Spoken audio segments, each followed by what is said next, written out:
Assalamualaikum warahmatullahi wabarakatuh. Pada kesempatan kali ini kami dari kelompok 1 kelas pemeriksaan akuntansi kelas F akan mereview materi dari perkuliahan minggu pertama sampai dengan minggu ke-6. Namun sebelum itu kami ucapkan terima kasih kepada Pak Arif selaku dosen pengampu mata kuliah pemeriksaan akuntansi kelas F yang telah memberikan kami kesempatan untuk melaksanakan review materi perkuliahan ini. Namun sebelum lanjut ke dalam review materi, izinkan saya untuk memperkenalkan anggota dari kelompok kami. Yang pertama ada Anggita Rahma dengan NPM akhir 249, saya sendiri Nur Latifah dengan NPM akhir 253, Ajrun Yafid Tamam dengan NPM akhir 255, Amalia Mustafa dengan NPM akhir 259, dan ada yang terakhir yaitu Demas Raihan dengan NPM akhir 261.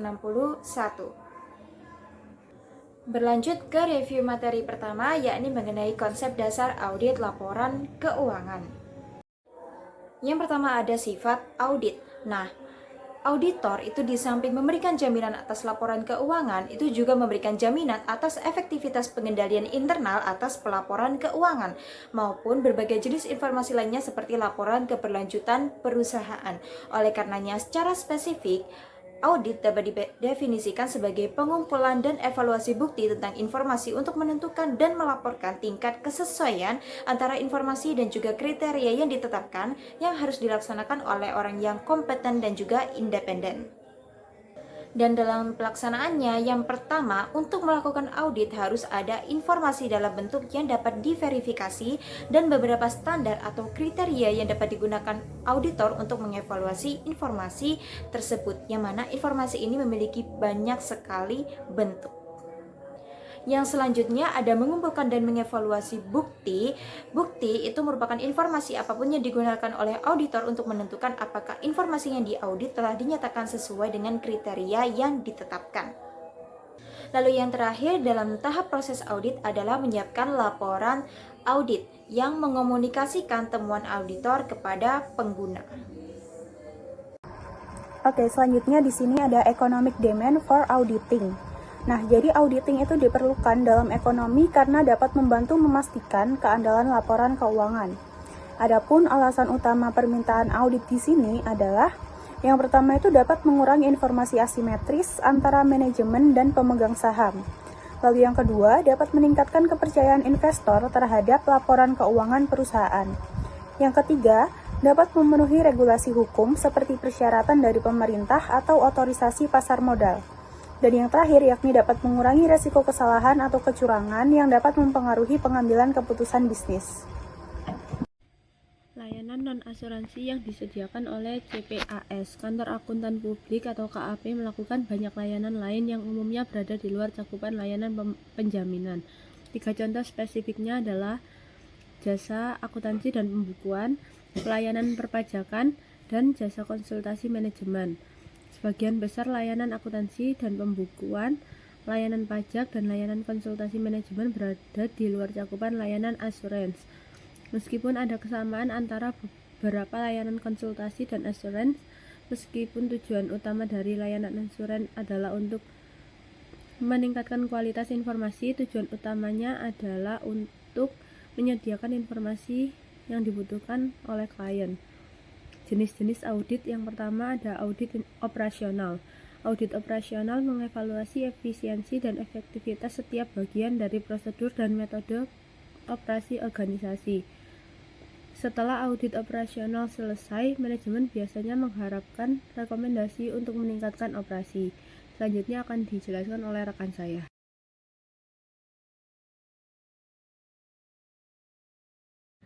Masih pada jenis audit, ada audit kepatuhan. Itu dilakukan untuk menentukan apakah auditor mengikuti prosedur, aturan, atau regulasi tertentu yang diterapkan oleh otoritas yang lebih tinggi.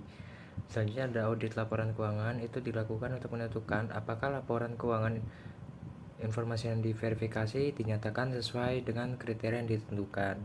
Selanjutnya adalah tipe-tipe auditor. Itu auditor kantor akuntabilitas pemerintah adalah auditor yang bekerja untuk kantor akuntabilitas pemerintah AS. Itu sebuah lembaga non-partisan di cabang legislatif pemerintah federal, dikepalai oleh pengawas keuangan GAO melapor dan bertanggung jawab kepada Kongres. Agen pendapatan internal. Audit ini semata-mata merupakan audit kepatuhan. Auditor yang melakukan pemeriksaan ini disebut sebagai agen pendapatan internal. Seorang auditor yang terlibat dalam suatu bidang ini harus memiliki pengetahuan perpajakan dan keterampilan audit yang cukup untuk melakukan audit yang efektif. Selanjutnya ada audit internal. Audit internal dipekerjakan oleh semua jenis organisasi untuk mengaudit manajemen dengan pengawasan dewan direksi. Tanggung jawab auditor internal sangat bervariasi tergantung pada perusahaan. Beberapa staf audit internal hanya terdiri dari 1 atau 2 orang karyawan yang melakukan audit kepatuhan rutin. Banyak auditor internal yang terlibat dalam audit operasional atau memiliki keahlian dalam mengevaluasi sistem komputer. Untuk menjaga independensi dari fungsi bisnis lainnya, kelompok audit internal biasanya melaporkan langsung kepada presiden direktur, pejabat eksekutif tinggi lainnya, atau komite dewan direksi. Certified Public Accounting atau CPA. Penggunaan gelar akuntan publik bersertifikat atau CPA diatur oleh hukum negara bagian melalui Departemen Perizinan di setiap negara bagian. Di setiap negara bagian, peraturan biasanya berbeda untuk menjadi CPA dan mempertahankan lisensi untuk berpraktik setelah penunjukan tersebut diperoleh. Memasuki chapter 2, kita akan membahas mengenai ruang lingkup profesi akuntan dan juga kantor akuntan publik. Yang pertama di chapter 2 ini ada kantor akuntan publik bersertifikat. Nah, hak hukum untuk melakukan audit itu diberikan kepada kantor akuntan publik berdasarkan peraturan di setiap negara. Kantor akuntan publik itu juga menyediakan banyak layanan seperti layanan pajak maupun konsultasi. Di Indonesia sendiri, kantor akuntan publik atau KAP adalah badan usaha yang didirikan berdasarkan ketentuan peraturan perundang-undangan dan mendapatkan izin usaha sesuai dengan Undang-Undang Nomor 5 Tahun 2011 tentang akuntan publik. Nah, kantor akuntan publik sendiri itu terbagi menjadi 3 macam. Yang pertama ada kantor akuntan publik Big Four atau yang terbesar, ini mencakup ke internasional seperti Deloitte, dan juga kemudian ada kantor akuntan publik regional atau nasional seperti KAP Purwantoro maupun Sungkoro and Surja. Kemudian ada kantor akuntan publik lokal yang mana hanya melayani secara di daerah terdekat saja. Kemudian selanjutnya ada aktivitas kantor akuntan publik. Nah, kantor akuntan publik itu menyediakan layanan audit serta layanan atestasi dan assurance lainnya. Nah, layanan tambahan yang umumnya disediakan oleh KAP itu meliputi layanan akuntansi dan pembukuan, di mana banyak klien kecil dengan staf akuntansi terbatas itu mengandalkan firma CPA untuk menyiapkan laporan keuangan mereka. Kemudian ada layanan pajak di mana KAP itu akan menyiapkan laporan pajak perusahaan dan individu untuk klien audit maupun non-audit. Kemudian yang terakhir ada layanan konsultasi manajemen dan konsultasi resiko di mana sebagian besar KAP itu menyediakan layanan tertentu yang memungkinkan klien mereka untuk menjalankan bisnis mereka secara lebih efisien ataupun meningkatkan sistem akuntansi teknisi untuk membantu dalam manajemen resiko, pengendalian internal maupun teknologi informasi mereka. Oke, selanjutnya di sini ada Certified Public Accounting Firms. Nah, jadi CPA Firms itu menyediakan layanan audit dan asuransi untuk perusahaan, pemerintah, serta organisasi lainnya. Di sini mereka itu bertugas untuk memastikan bahwa laporan keuangan klien ini telah sesuai dengan standar akuntansi yang berlaku. Nah, adapun CPA Firms ini itu ada berbagai macamnya, dari yang berukuran kecil hingga berukuran besar seperti Big Four yang diisi dengan Deloitte, PwC, EY, dan KPMG. Oke, selanjutnya di sini ada Sarbanes-Oxley Act and Public Company Accounting Oversight Board atau PCAOB, yang dimana Sarbanes-Oxley Act ini atau SOX itu dikeluarkan setelah skandal Enron dan WorldCom untuk meningkatkan akuntabilitas keuangan perusahaan publik. Nah, PCAOB ini dibentuk oleh SOX untuk mengawasi audit atas perusahaan publik, menetapkan standar audit, memberikan sanksi bagi pelanggaran profesional, dan SOX ini juga mewajibkan auditor untuk lebih independen dan melarang beberapa layanan konsultasi dari auditor kepada klien audit mereka. Institut Akuntan Publik Bersertifikat Amerika atau AICPA. Akuntansi publik berlisensi diberikan oleh negara bagian tempat mereka berpraktik, tetapi pengaruh yang signifikan terhadap akuntan publik diberikan oleh organisasi profesi nasional mereka, American Institute of Certified Public Accountants. Keanggotaan di AICPA terbatas pada akuntan publik, tetapi tidak semua anggota berpraktik sebagai auditor independen. 4 bidang utama yang menjadi kewenangan AICPA untuk menetapkan standar dan membuat aturan adalah sebagai berikut. Yang pertama, standar audit. Kedua, standar penyusunan dan peninjauan. Ketiga, standar pengesahan lainnya. Dan keempat, kode etik profesi. Selanjutnya adalah organisasi standar audit AS. Prinsip-prinsip yang mendasari audit memberikan kerangka kerja untuk membantu auditor memenuhi 2 tujuan berikut ini ketika melakukan audit atas laporan keuangan. Yang pertama itu ada memperoleh keyakinan memadai tentang apakah laporan keuangan secara keseluruhan bebas dari salah saji material, baik yang disebabkan oleh kecurangan maupun kekeliruan, sehingga memungkinkan auditor untuk menyatakan suatu opini tentang apakah laporan keuangan disajikan secara wajar dalam semua hal material sesuai dengan kerangka kerja pelaporan keuangan yang berlaku. Dan yang kedua itu melaporkan laporan keuangan dan mengkomunikasikannya sebagaimana disyaratkan oleh GAAS sesuai dengan temuan auditor. Selanjutnya di sini ada tujuan, itu yang pertama kompetensi dan kemampuan yang sesuai. Auditor bertanggung jawab untuk memiliki kompetensi dan kemampuan yang sesuai untuk melakukan audit. Yang kedua ada mematuhi persyaratan etika yang relevan. Kode etik profesi AICPA menguraikan persyaratan etika bagi CPA yang berpraktik di kantor akuntan atau bekerja di organisasi sebagai bagian dari manajemen. Tanggung jawab kinerja. Tanggung jawab yang terkait dengan pelaksanaan audit berhubungan dengan tindakan auditor yang terkait dengan akumulasi bukti dan aktivitas lainnya selama pelaksanaan audit, seperti memperoleh keyakinan memadai tentang apakah laporan keuangan bebas dari salah saji material, merencanakan pekerjaan dan mengawasi asisten, dan menentukan dan menerapkan tingkat atau level materialitas. Selanjutnya ada tanggung jawab pelaporan. Persyaratan yang terkait dengan pelaporan menyebutkan bahwa auditor bertanggung jawab untuk menyatakan suatu opini dalam bentuk laporan tertulis tentang apakah laporan keuangan disajikan secara wajar dalam semua hal yang material sesuai dengan kerangka pelaporan keuangan yang berlaku. Contohnya yaitu menyatakan pendapat atas pelaporan keuangan dalam laporan tertulis apakah laporan keuangan disajikan secara wajar sesuai dengan kerangka pelaporan keuangan tujuan audit. Kontrol kualitas. Kontrol kualitas terdiri dari metode yang digunakan untuk memastikan bahwa perusahaan tersebut memenuhi tanggung jawab profesionalnya kepada klien dan pihak yang lain. Metode-metode ini mencakup struktur organisasi CPA dan prosedur yang ditetapkan oleh firma. Kontrol kualitas terkait erat dengan tetapi berbeda dengan standar audit. Untuk memastikan bahwa prinsip-prinsip dalam standar audit dipatuhi pada setiap audit, sebuah firma CPA mengikuti prosedur pengendalian mutu khusus yang membantu memenuhi standar-standar tersebut secara konsisten pada setiap penugasan. Selanjutnya pada chapter 3 kita akan membahas mengenai jenis audit dan juga laporannya. Yang pertama ada laporan audit opini standar tanpa modifikasi untuk entitas non-publik. Nah, agar pengguna dapat memahami laporan audit, standar audit itu menyediakan kata-kata yang seragam untuk laporan auditor. Nah, dalam laporan audit opini standar tanpa modifikasian, auditor itu berisi 8 bagian yang berbeda.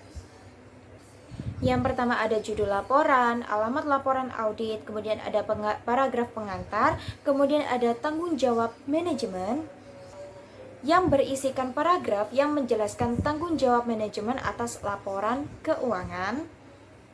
Kemudian ada tanggung jawab auditor yang mana pada bagian ini terdapat 3 paragraf yang menjelaskan tanggung jawab auditor.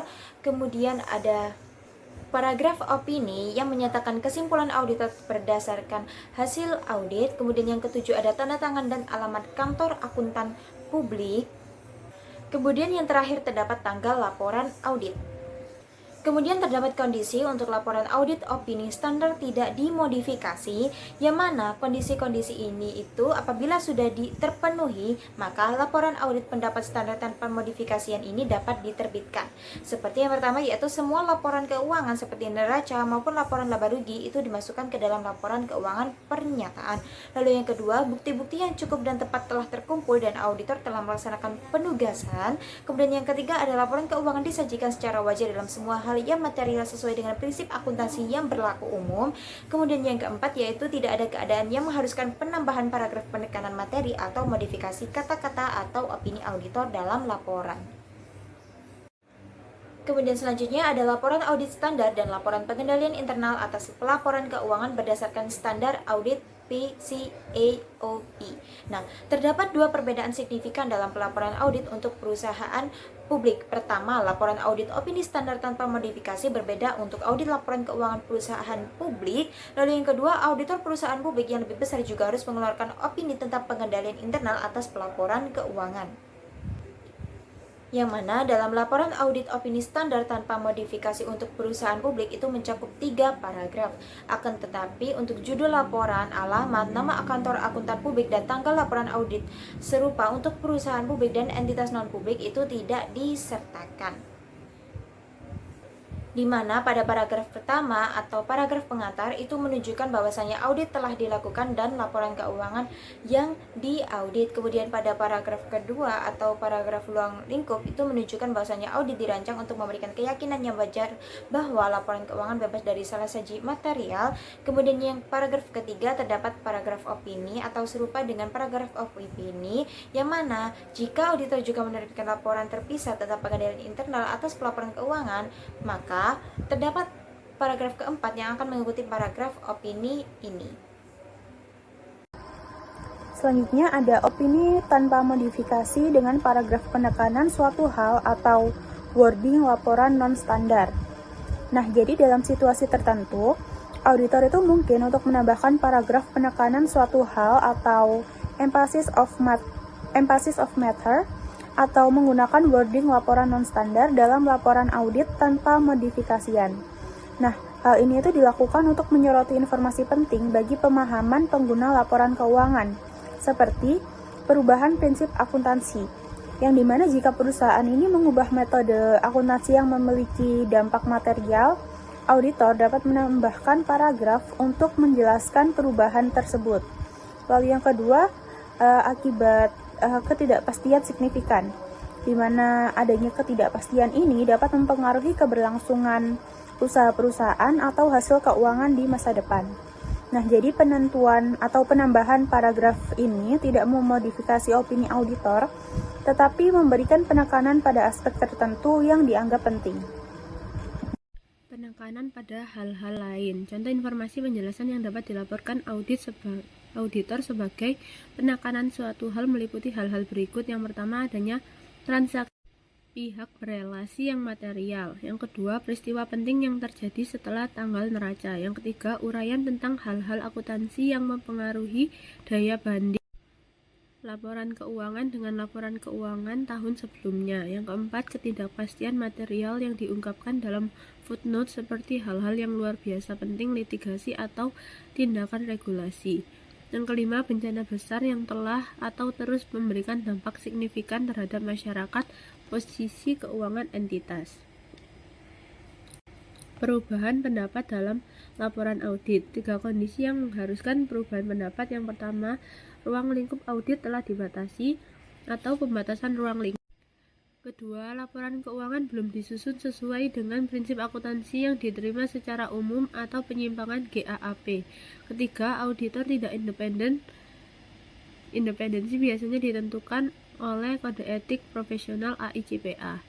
Tingkat materialitas. Ada tingkat materialitas digunakan untuk menentukan jenis opini yang dikeluarkan. Yang pertama, jumlah tidak material. Yang kedua, jumlah materialnya tidak menjelaskan laporan keuangan secara keseluruhan. Yang ketiga, jumlahnya sangat material atau sangat menyebar luas sehingga kewajaran laporan secara keseluruhan masih dipertanyakan. Selanjutnya ada tingkat materialitas. Yang pertama ada keterukuran, itu adalah jumlah dolar dari beberapa salah saji tidak dapat diukur secara akurat.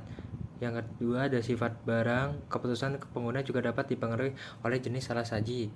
Yang ketiga ada keputusan materialitas kondisi pembatasan ruang lingkup, yaitu ketika ada pembatasan ruang lingkup dalam audit, laporan audit akan menjadi laporan opini standar tanpa modifikasi.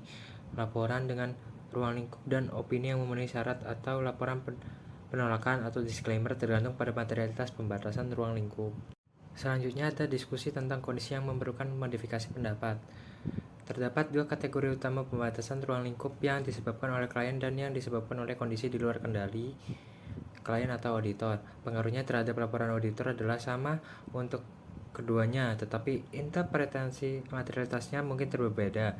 Ketika terdapat pembatasan lingkup, tanggapan yang tepat adalah dengan menerbitkan laporan dengan opini tanpa modifikasi, laporan dengan kualifikasi hidup dan opini, atau laporan dengan pernyataan tidak memberikan pendapat, tergantung pada materialitas. Proses pengambilan keputusan auditor untuk laporan auditor harus terlebih dahulu menilai apakah terdapat kondisi yang mengharuskan auditor untuk menyimpang dari laporan audit dengan pendapatan wajar tanpa modifikasi. Jika terdapat kondisi tersebut, auditor harus menilai materialitas kondisi tersebut dan menentukan jenis laporan yang sesuai. Seperti lebih dari satu kondisi yang membutuhkan penyimpangan atau modifikasi.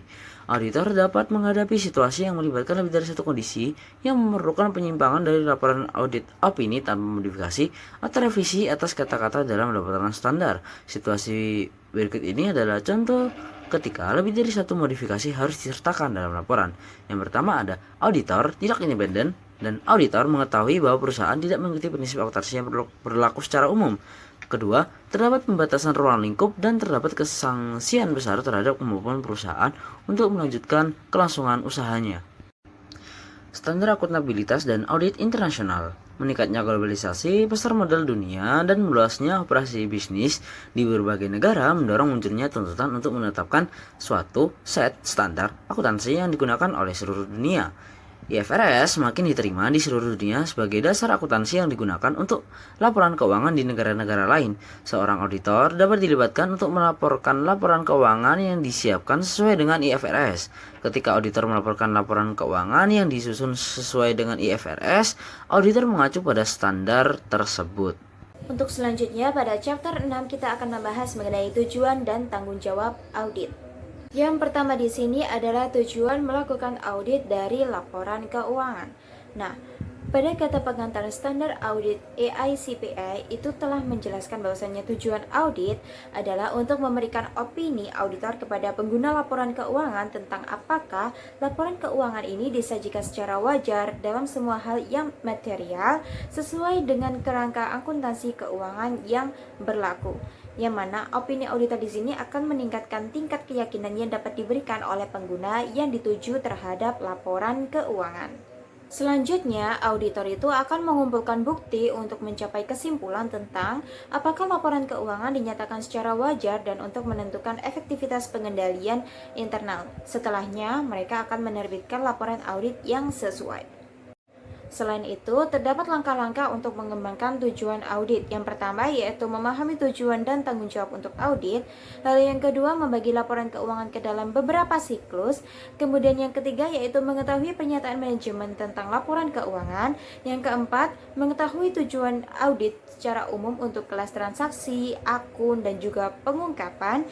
Kemudian yang terakhir yaitu mengetahui tujuan audit secara spesifik untuk kelas transaksi, akun, dan juga pengungkapan. Oke, selanjutnya di sini ada manajemen responsibility atau tanggung jawab manajemen. Di mana dalam audit, manajemen itu memiliki tanggung jawab utama atas laporan keuangan yang disajikan. Hal ini tuh meliputi 3 hal. Yang pertama yakni menyusun laporan keuangan, di mana manajemen harus memastikan bahwa laporan keuangan yang disusun ini sesuai dengan standar akuntansi yang berlaku. Lalu yang kedua yakni menjaga pengendalian internal. Pengendalian internal adalah kebijakan dan prosedur yang diterapkan oleh perusahaan untuk menjaga keandalan pelaporan keuangan, mencegah kesalahan, dan mendeteksi kecurangan, di mana sistem ini harus dirancang dengan baik supaya laporan keuangan ini bebas dari salah saji materi. Lalu yang ketiga yakni menyediakan informasi yang akurat.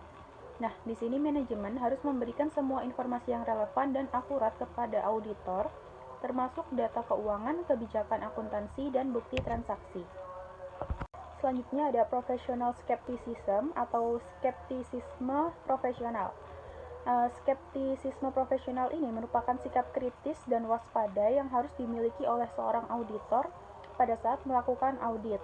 Nah, ini berarti auditor itu harus tidak mudah percaya, yang dimana artinya auditor tidak boleh menerima begitu saja pernyataan dari manajemen tanpa melakukan verifikasi yang memadai.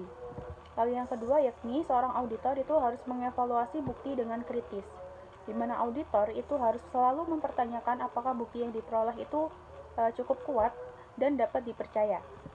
Lalu yang ketiga yakni seorang auditor itu harus mendeteksi potensi kecurangan. Salah saji dalam laporan keuangan itu bisa terjadi karena kesalahan atau kecurangan. Nah, skeptisisme profesional ini membantu auditor dalam mengidentifikasi tanda-tanda kecurangan seperti laporan keuangan yang tampak terlalu bagus untuk menjadi kenyataan atau adanya transaksi yang tidak wajar. Penilaian profesional. Elemen-elemen proses penilaian sumber daya penilaian profesional dari Pusat Kualitas Audit menguraikan 5 elemen utama dari proses penilaian profesional. Yang pertama, identifikasi dan definisikan masalah. Titik awal untuk penilaian profesional yang efektif dimulai dengan mengidentifikasi dan mendefinisikan masalah dengan menganalisis situasi dan potensi dampaknya terhadap audit secara cermat. Yang kedua, kumpulkan fakta dan informasi serta identifikasi literatur yang relevan dengan masalah yang telah ditetapkan. Auditor berusaha memahami fakta dan informasi yang tersedia terkait masalah tersebut. Ini mungkin termasuk memperoleh fakta dan informasi tentang masukan dan asumsi utama untuk transaksi, peristiwa, atau situasi melalui diskusi dengan personel klien yang memiliki pengetahuan tentang situasi tersebut. Ketiga, lakukan analisis dan identifikasi alternatif potensial. Elemen berikutnya dari proses penilaian profesional melibatkan analisis masalah berdasarkan fakta dan informasi yang dikumpulkan dan literatur otoritatif yang relevan dan yang diidentifikasi. Yang keempat, tinjau dan lengkapi dokumen dan dasar pemikiran untuk kesimpulan ketika auditor mengartikulasikan dasar pemikiran penilaiannya dalam bentuk tertulis. Auditor mungkin menemukan bahwa alasan tersebut tampak salah atau tidak lengkap dan karenanya tidak meyakinkan. Hal ini harus mengarahkan auditor untuk mengevaluasi aspek-aspek analisis dan proses penilaian mana yang perlu dipertimbangkan. Yang kelima, potensi kecenderungan, jebakan, dan bias dalam penilaian. Auditor harus waspada terhadap potensi kecenderungan, jebakan, dan bias dalam penilaian yang dapat mempengaruhi proses pengambilan keputusan. Semua orang rentan terhadap perangkap umum yang mempengaruhi kemampuan mereka untuk membuat penilaian yang baik. Di sini ada menetapkan tujuan audit. Untuk setiap kelas transaksi tertentu, beberapa audit harus dipenuhi sebelum auditor dapat menyimpulkan bahwa transaksi tersebut telah dicatat dengan benar. Tujuan-tujuan ini disebut tujuan audit yang berhubungan dengan transaksi dalam sisa buku ini. Sebagai contoh, terdapat tujuan audit terkait transaksi penjualan tertentu dan tujuan audit terkait transaksi retur dan tunjangan penjualan tertentu. Demikian pula, beberapa tujuan audit harus dipenuhi untuk setiap saldo akun. Tujuan-tujuan ini disebut tujuan audit yang berhubungan dengan saldo. Sebagai contoh, terdapat tujuan audit terkait saldo piutang usaha tertentu dan tujuan audit terkait saldo utang usaha tertentu. Ketiga, kategori dari tujuan audit berkaitan dengan penyajian dan pengungkapan informasi dalam laporan keuangan. Ini disebut tujuan audit yang berhubungan dengan penyajian dan pengungkapan. Sebagai contoh, ada tujuan audit terkait penyajian dan pengungkapan khusus untuk piutang usaha dan wesel bayar. Selanjutnya ada assertion management. Assertion management adalah pernyataan tersirat atau tersurat dari manajemen mengenai kelas transaksi dan akun-akun terkait serta pengungkapan dalam pelaporan keuangan. Manajemen lebih lanjut menegaskan bahwa semua pengungkapan yang diseratkan terkait dengan kas adalah akurat dan dapat dimengerti. Tujuan audit yang terkait dengan kegiatan operasional. Tujuan audit terkait transaksi yang dilakukan auditor mengikuti dan berkaitan erat dengan assertion manajemen tentang golongan transaksi. Terdapat perbedaan antara tujuan audit terkait transaksi yang bersifat umum dan tujuan audit transaksi yang bersifat khusus untuk setiap golongan transaksi. Setelah auditor menetapkan tujuan audit terkait transaksi secara umum, tujuan tersebut dapat digunakan untuk mengembangkan tujuan audit terkait transaksi secara spesifik untuk setiap golongan transaksi yang diaudit. Yang pertama ada tujuan audit terkait transaksi umum. Adanya transaksi yang dicatat dengan benar, kemudian kelengkapan transaksi yang ada di catatan. 3. Posting dan ringkasan transaksi yang dicatat dengan benar. 4. Transaksi yang tercakup dalam jurnal klien diklasifikasikan dengan benar. Kemudian kelima, transaksi yang tepat waktu dicatat pada tanggal yang benar. Selanjutnya, tujuan audit terkait transaksi tertentu. Setelah tujuan audit terkait transaksi umum ditentukan, tujuan audit terkait transaksi khusus untuk setiap kelas transaksi yang material dapat dikembangkan. Biasanya mencakup penjualan, penerimaan kas akuisisi barang dan jasa, penggajian, dan sebagainya. Setidaknya satu tujuan audit terkait transaksi spesifik harus disertakan untuk setiap tujuan audit terkait transaksi umum, kecuali jika auditor meyakini bahwa tujuan audit terkait transaksi umum tidak relevan atau tidak penting dalam situasi tersebut. Ketiga, ada hubungan antara asersi manajemen dan tujuan audit. Terkait transaksi terdapat hubungan satu ke satu antara asersi dan tujuan, kecuali untuk asersi keakuratan. Asersi keakuratan memiliki dua tujuan karena adanya kebutuhan untuk memberikan panduan kepada auditor dalam menguji keakuratan transaksi. Tujuan audit terkait saldo dan penyajian dan pengungkapan. Tujuan audit yang berhubungan dengan penyajian dan pengungkapan serupa dengan tujuan audit yang berhubungan dengan transaksi dan saldo, kecuali bahwa tujuan audit tersebut berfokus pada penyajian laporan keuangan dan informasi pengungkapan dalam catatan kaki yang menyertai laporan keuangan. Nah, di sini ada tujuan audit yang berhubungan dengan saldo umum. Terdapat 8 poin. Yang pertama ada keberadaan jumlah yang dicantumkan ada. Kedua, kelengkapan jumlah yang ada termasuk ada. 3. Ketetapan jumlah yang dicantumkan dinyatakan sesuai dengan jumlah yang benar. 4. Klasifikasi. Jumlah yang tercantum dalam daftar klien diklasifikasikan dengan benar. 5. Batas akhir. Transaksi menjelang tanggal neraca dicatat pada periode yang tepat. 6. Detail tie-in rincian dalam saldo akun sesuai dengan jumlah master file terkait. Foot ke total dalam saldo akun dan sesuai dengan total dalam general ledger. 7. Nilai aset yang dapat direalisasikan dimasukkan sebesar jumlah yang dapat diperkirakan yang dapat direalisasikan. Ke-8. Hak dan kewajiban.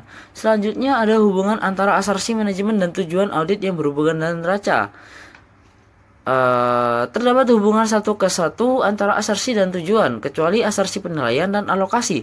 Asersi penilaian dan alokasi memiliki beberapa tujuan karena kompleksitas masalah penilaian dan kebutuhan untuk memberikan panduan tambahan kepada auditor untuk menguji penilaian. Selanjutnya ada presensi dan tujuan audit terkait pengungkapan.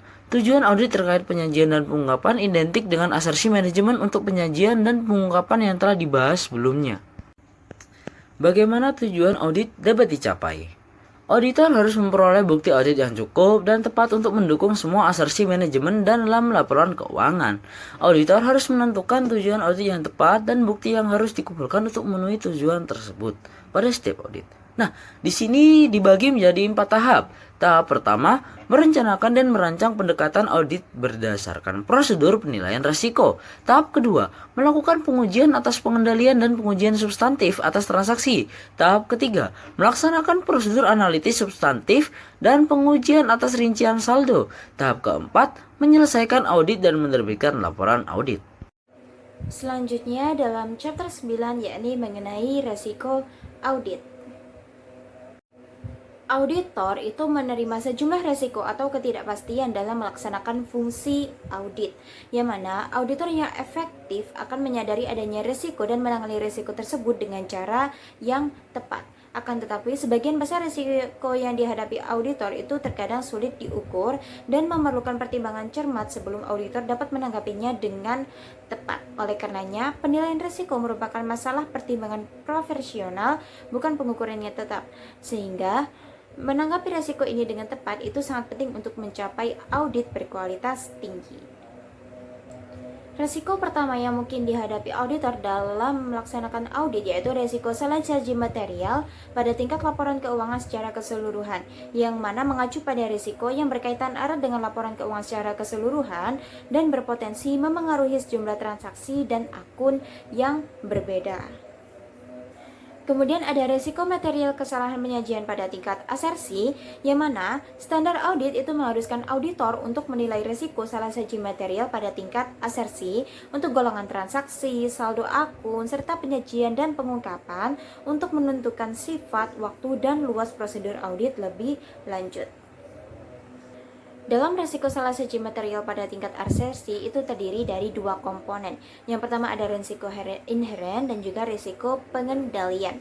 Risiko inheren merupakan penilaian auditor atas kerentanan suatu asersi terhadap salah saji material, sedangkan risiko pengendalian merupakan penilaian auditor atas risiko bahwa salah saji material dapat terjadi dalam suatu asersi dan tidak dapat dicegah atau dideteksi secara tepat waktu oleh pengendalian internal klien.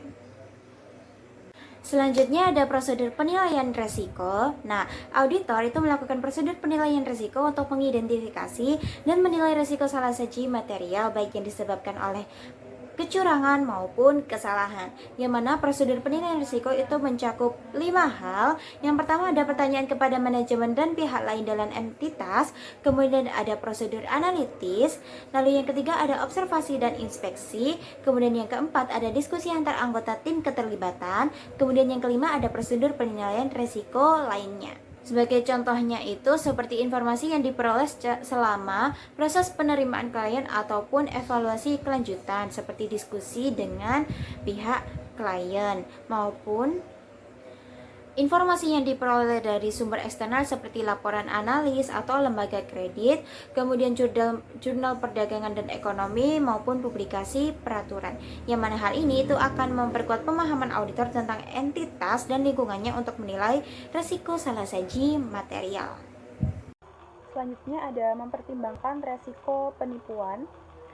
Jadi fraud risk dalam audit ini merujuk pada kemungkinan terjadinya salah saji dalam laporan keuangan akibat pada kecurangan atau penipuan. Nah, di sini auditor itu harus mempertimbangkan resiko ini sepanjang proses audit dengan cara yang pertama yakni memahami fraud triangle yang terdiri dari tekanan atau insentif, peluang atau opportunity, dan pembenaran atau rationalization yang dapat mendorong seseorang melakukan kecurangan atau penipuan. Lalu yang kedua yakni mengidentifikasi area rentan kecurangan atau penipuan seperti pengakuan pendapatan yang berlebihan atau manipulasi dalam estimasi akuntansi. Lalu yang ketiga yakni menggunakan skeptisisme profesional, yaitu sikap tidak mudah percaya dan selalu mengevaluasi bukti audit dengan kritis.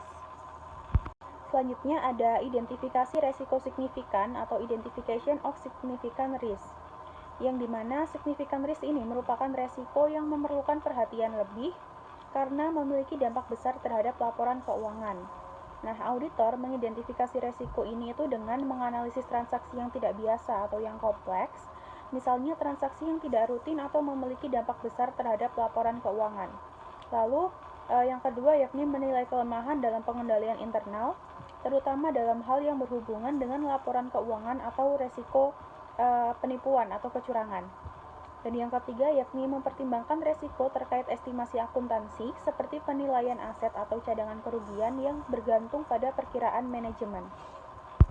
Selanjutnya di sini ada model resiko audit atau audit risk model, di mana audit risk model ini digunakan untuk menilai sejauh mana auditor itu dapat menerima resiko salah saji di dalam laporan keuangan.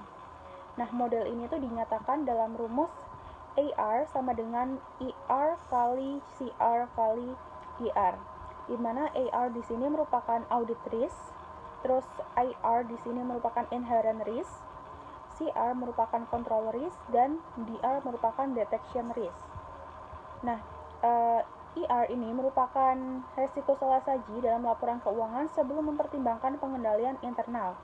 Kalau CR atau control risk itu merupakan resiko bahwa pengendalian internal perusahaan itu gagal mencegah atau mendeteksi salah saji. Selanjutnya DR atau detection risk itu merupakan resiko bahwa auditor itu gagal mendeteksi salah saji yang ada. Nah, di sini semakin tinggi IR dan CR itu semakin rendah DR yang dapat diterima oleh auditor yang berarti auditor harus melakukan prosedur audit lebih ketat untuk mengurangi resiko secara keseluruhan. Macam-macam resiko. Yang pertama, resiko deteksi yang direncanakan. Risiko deteksi terencana adalah risiko bahwa bukti audit untuk tujuan audit akan gagal mendeteksi kesalahan penyajian yang melebihi materialitas kinerja. Yang kedua, risiko inheren. Risiko inheren mengukur penilaian auditor atas kerentanan suatu pernyataan terhadap salah saji material sebelum mempertimbangkan efektivitas pengendalian internal terkait. Jika auditor menyimpulkan bahwa kemungkinan besar terjadi salah saji, auditor akan menyimpulkan bahwa risiko inheren tinggi. Yang ketiga, pengendalian risiko. Risiko pengendalian mengukur penilaian auditor atas risiko bahwa salah saji material dapat terjadi dalam suatu asersi dan tidak dapat dicegah atau dideteksi secara tepat waktu oleh pengendalian internal klien. Keempat, risiko audit yang dapat diterima. Risiko audit yang dapat diterima adalah ukuran seberapa besar keinginan auditor untuk menerima bahwa laporan keuangan mungkin salah saji secara material setelah audit selesai dan opini tanpa modifikasi telah dikeluarkan. Ketika auditor memutuskan risiko audit yang dapat diterima lebih rendah, mereka ingin lebih yakin bahwa laporan keuangan tidak salah saji secara material. Selanjutnya ada menilai risiko inheren. Dimasukkannya risiko inheren dalam model risiko audit mengindikasikan bahwa auditor harus berusaha untuk memprediksi di mana salah saji yang paling banyak dan paling sedikit terjadi dalam segmen laporan keuangan.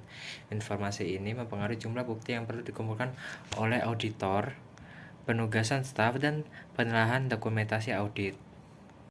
Auditor harus menilai faktor-faktor yang membentuk risiko dan modifikasi bukti audit untuk mempertimbangkan. Auditor harus mempertimbangkan beberapa faktor utama ketika menilai risiko yang melekat. Yang pertama ada sifat bisnis klien, kedua hasil audit sebelumnya, ketiga perikatan awal versus perikatan berulang, keempat pihak-pihak terkait, kelima transaksi yang kompleks atau tidak rutin, keenam pertimbangan yang diperlukan untuk mencatat saldo akun dan transaksi dengan benar. Setelah itu komposisi populasi. Selanjutnya ada faktor-faktor yang terkait dengan kecurangan pelaporan keuangan, dan yang terakhir ada faktor-faktor yang terkait dengan penyalahgunaan aset. Hubungan risiko dengan bukti dan faktor-faktor yang mempengaruhi risiko. Risiko audit untuk segmen. Risiko salah saji material, risiko pengendalian, dan risiko intern dinilai untuk setiap tujuan audit dalam setiap segmen audit. Menghubungkan kinerja materialitas dan risiko. Dengan tujuan awal audit yang berhubungan dengan keseimbangan, auditor dapat secara efektif mengaitkan sebagian besar risiko dengan tujuan yang berbeda dan cukup mudah untuk menentukan hubungan antara risiko dengan satu atau dua tujuan. Keterbatasan pengukuran. Salah satu keterbatasan utama dalam penerapan model risiko audit adalah sulitnya mengukur komponen-komponen dari model tersebut. Terlepas dari upaya terbaik audit dalam perencanaan penilaian risiko audit yang dapat diterima, risiko inheren dan risiko pengendalian, dan oleh karena itu, risiko deteksi yang direncanakan sangat subjektif dan hanya merupakan perkiraan dari kenyataan. Pengujian rincian lembar kerja perencanaan bukti saldo. Lembar kerja perencanaan bukti menunjukkan bahwa faktor-faktor lain juga harus dipertimbangkan sebelum membuat keputusan akhir mengenai bukti. Merevisi risiko dan bukti merupakan hasil atau output dari langkah-langkah yang telah dilakukan sebelumnya. Hubungan risiko dan materialitas dengan bukti audit. Konsep materialitas dan risiko dalam audit berkaitan erat dan tidak dapat dipisahkan. Risiko adalah ukuran ketidakpastian, sedangkan materialitas adalah ukuran besaran atau ukuran dan yang lainnya. Secara bersama-sama keduanya mengukur ketidakpastian jumlah dari besaran tertentu.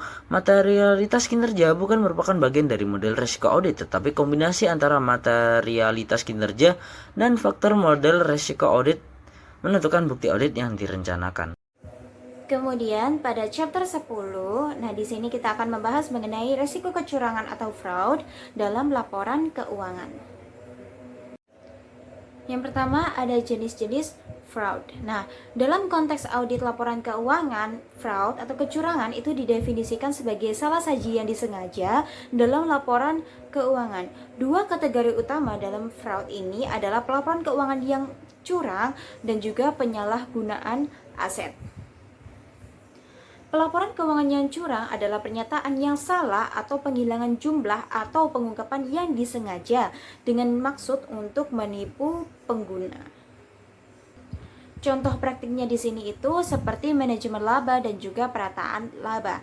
Nah, manajemen laba itu melibatkan tindakan yang disengaja yang diambil oleh manajemen untuk memenuhi tujuan laba. Sedangkan untuk perataan laba adalah bentuk manajemen laba di mana pendapatan dan biaya dialihkan antar periode untuk mengurangi fluktuasi laba. Kemudian ada penyalahgunaan aset. Nah, penyalahgunaan aset itu penipuan atau kecurangan yang melibatkan pencurian aset suatu entitas. Dalam banyak kasus, tetapi tidak semuanya, jumlah yang terlibat itu tidak material terhadap laporan keuangan. Pada umumnya, penyalahgunaan aset itu biasanya dilakukan di bawah hierarki organisasi. Akan tetapi dalam beberapa kasus penting, manajemen puncak itu dapat terlibat dalam pencurian aset perusahaan karena mereka memiliki otoritas dan kendali manajemen yang lebih besar atas aset organisasi. Sehingga penggelapan itu dapat melibatkan manajemen puncak yang mana dapat melibatkan jumlah yang lebih signifikan. Selanjutnya ada kondisi yang menimbulkan fraud. Terdapat 3 kondisi yang menyebabkan terjadinya kecurangan yang timbul dari pelaporan keuangan yang curang maupun penyalahgunaan aset, yang mana ketiga kondisi ini itu disebut sebagai triangle fraud atau segitiga kecurangan. Yang pertama di sini ada insentif atau tekanan, di mana manajemen atau karyawan lain itu memiliki insentif atau tekanan untuk melakukan penipuan ini, seperti tekanan gaya hidup maupun hutang. Kemudian yang kedua ada peluang, di mana keadaan itu memberikan peluang bagi manajemen atau karyawan untuk melakukan penipuan, seperti lemahnya pengawasan. Lalu yang ketiga ada sikap atau rasionalisasi, yang mana ada sikap, karakter, atau serangkaian nilai etika yang memungkinkan manajemen atau karyawan melakukan tindakan tidak jujur, ataupun mereka itu dalam lingkungan yang memberikan tekanan yang cukup sehingga menyebabkan mereka merasionalisasi tindakan tidak jujur. Dan untuk poin ketiga itu lebih menekankan pada karakter dari masing-masing individu. Selanjutnya ada menilai resiko penipuan atau kecurangan. Nah, auditor harus menilai resiko kecurangan untuk mendeteksi kemungkinan salah satu material di dalam laporan keuangan. Adapun proses ini tuh mencakup yang pertama adalah diskusi dengan tim audit untuk mengidentifikasi area rawan kecurangan atau penipuan. Lalu yang kedua yakni analisis tekanan, peluang, dan rasionalisasi atau fraud triangle yang dapat mendorong kecurangan. Lalu yang ketiga yakni evaluasi transaksi tidak biasa dan area dengan kontrol internal lemah. Lalu yang terakhir yakni wawancara dengan manajemen dan staf kunci untuk memahami kebijakan anti kecurangan atau anti penipuan. Pengawasan tata kelola perusahaan untuk mengurangi risiko penipuan. Manajemen bertanggung jawab untuk menerapkan tata kelola perusahaan dan prosedur pengendalian untuk meminimalkan risiko penipuan yang dapat dikurangi melalui kombinasi tindakan pencegahan dan pendeteksian. Panduan yang dikembangkan oleh AICPA mengidentifikasi 3 elemen untuk mencegah, menghalangi, dan mendeteksi penipuan. Yang pertama, budaya kejujuran dan etika yang tinggi. Penelitian menunjukkan bahwa cara paling efektif untuk mencegah dan menangkal penipuan adalah dengan menerapkan program dan pengendalian anti penipuan yang didasarkan pada nilai-nilai inti yang dianut oleh perusahaan. Nilai-nilai tersebut menciptakan lingkungan yang memperkuat perilaku dan harapan yang dapat diterima oleh karyawan untuk memandu tindakan mereka. Yang kedua, tanggung jawab manajemen untuk mengevaluasi risiko penipuan. Penipuan tidak dapat terjadi tanpa adanya peluang yang dirasakan untuk melakukan dan menyembunyikan tindakan tersebut. Manajemen bertanggung jawab untuk mengidentifikasi dan mengukur risiko penipuan, menilai langkah-langkah untuk mengurangi risiko yang teridentifikasi, dan memantau pengendalian internal yang mencegah dan mendeteksi penipuan. Yang ketiga, pengawasan komite audit. Komite audit memiliki tanggung jawab utama untuk mengawasi pelaporan keuangan dan proses pengendalian internal organisasi. Dalam memenuhi tanggung jawab ini, komite audit mempertimbangkan potensi manajemen untuk mengabaikan pengendalian internal dan mengawasi proses penilaian risiko penipuan manajemen serta program dan pengendalian anti penipuan. Di sini area risiko penipuan tertentu. Bergantung pada industri klien, akun tertentu sangat rentan terhadap manipulasi atau pencurian. Akun-akun berisiko tinggi yang spesifik akan dibahas selanjutnya, termasuk tanda-tanda peringatan adanya kecurangan. Namun meskipun auditor telah dibekali dengan pengetahuan tentang gejala-gejala kecurangan yang umum, kecurangan tetap saja sangat sulit untuk dideteksi. Namun kesadaran akan kondisi-kondisi kecurangan yang umum terjadi dari teknik-teknik pendeteksian kecurangan lainnya dapat meningkatkan kemungkinan auditor untuk mengidentifikasi salah saji yang disebabkan oleh kecurangan. Penipuan risiko pelaporan keuangan untuk mendapatkan sebagai akibat dari seringnya terjadi kecurangan pelaporan keuangan yang melibatkan pengakuan pendapatan. AICPA dan SEC mengeluarkan panduan yang berhubungan dengan pengakuan pendapatan. Alasan lain mengapa pendapatan terhadap manipulasi adalah sulitnya menentukan waktu yang tepat untuk pengakuan pendapatan dalam banyak situasi. 3 jenis utama manipulasi pendapatan adalah: yang pertama ada pendapatan fiktif, kedua pengakuan pendapatan yang terlalu dini, dan yang terakhir manipulasi penyesuaian terhadap pendapatan. Tanggung jawab ketika terjadi kecurangan. Auditor eksternal mendeteksi kecurangan dalam persentase yang relatif kecil, tetapi lebih cenderung mendeteksi kecurangan ketika kecurangan tersebut berdampak material terhadap laporan keuangan. Terdapat penggunaan pertanyaan wawancara memungkinkan auditor untuk mengklarifikasi masalah yang tidak dapat diobservasi dan mengamati tanggapan verbal dan non-verbal responden. Wawancara juga membantu mengidentifikasi masalah-masalah yang dihilangkan dari dokumentasi atau konfirmasi. Ada tanggung jawab lain ketika diduga terjadi penipuan. Tanggung jawab lain ketika kecurangan diduga terjadi. Ketika auditor menduga adanya kecurangan, standar audit mengharuskan auditor untuk mendapatkan bukti tambahan untuk menentukan apakah kecurangan yang material telah terjadi. Auditor sering menggunakan pertanyaan sebagai bagian dari proses pengumpulan informasi tersebut. Mendokumentasikan penilaian kecurangan. Standar auditing mengharuskan auditor mendokumentasikan hal-hal yang berikut yang terkait dengan pertimbangan auditor atas salah saji material yang disebabkan oleh kecurangan. Pertama, ada keputusan signifikan yang dibuat selama diskusi di antara personel tim perikatan dalam merencanakan audit tentang kerentanan laporan keuangan entitas terhadap kecurangan yang material. Kedua, prosedur yang dilakukan untuk memperoleh informasi yang diperlukan untuk mengidentifikasi dan menilai risiko kecurangan yang material. Ketiga, risiko kecurangan material tertentu yang teridentifikasi pada tingkat laporan keuangan secara keseluruhan dan tingkat asersi serta deskripsi tanggapan auditor terhadap risiko tersebut. Keempat, alasan yang mendukung kesimpulan bahwa tidak terdapat risiko signifikan atas pengakuan pendapatan yang tidak semestinya secara material. Selanjutnya ada hasil prosedur yang dilakukan untuk mengatasi risiko pengabaian pengendalian oleh manajemen. Selanjutnya kondisi-kondisi lain dan hubungan analitis yang mengindikasikan bahwa prosedur atau audit tambahan atau tanggapan lain diperlukan dan tindakan yang diambil oleh auditor sebagai tanggapan. Terakhir, sifat komunikasi tentang kecurangan yang dilakukan kepada manajemen, komite, audit, atau pihak lain. Sekian review materi dari kelompok kami, kurang lebihnya mohon maaf.